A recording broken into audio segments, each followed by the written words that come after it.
এদেশের বড় বড় মুফতি, এদেশের বড় বড় পীর ইসলামী আন্দোলন বোঝে নয়, তার বিরোধিতা করে।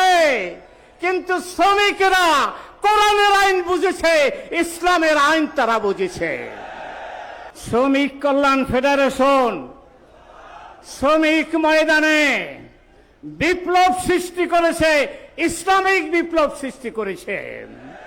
এদেশের বড় বড় আলেম, এদেশের বড় বড় মুফতি, এদেশের বড় বড় পীর ইসলামী আন্দোলন বোঝে নয়, তার বিরোধিতা করে। কিন্তু শ্রমিকেরা কোরআনের আইন বুঝেছে, ইসলামের আইন তারা বুঝেছে। তাই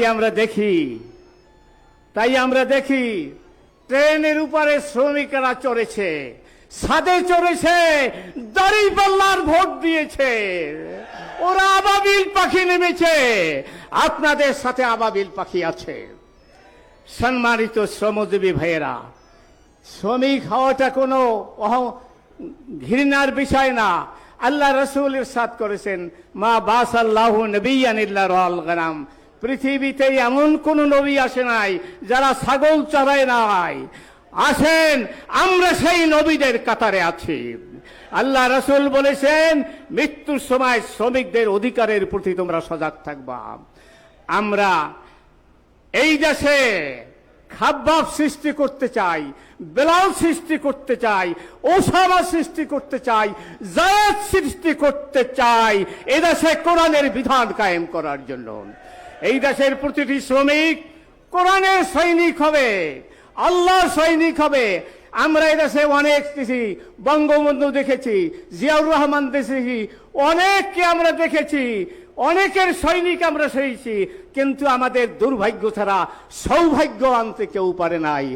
এবারে আমরা সব আল কাসেম ও হাবিবুল্লাহ, শ্রমিকেরা কার বন্ধু? আপনারা আল্লাহর বন্ধু হতে চান? আল্লাহর বন্ধু হতে চান?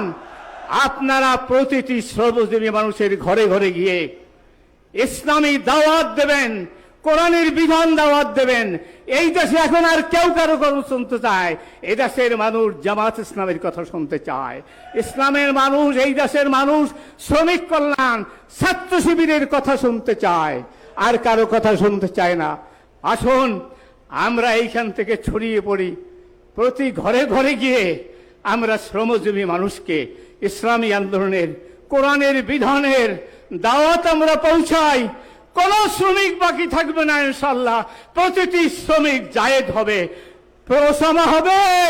আমরা দেশের এই শ্রমজীবী মানুষকে আল্লাহর সৈনিক, রাসূলের সৈনিক বানিয়ে এদেশে কোরআনের বিধান কায়েম করতে চাই।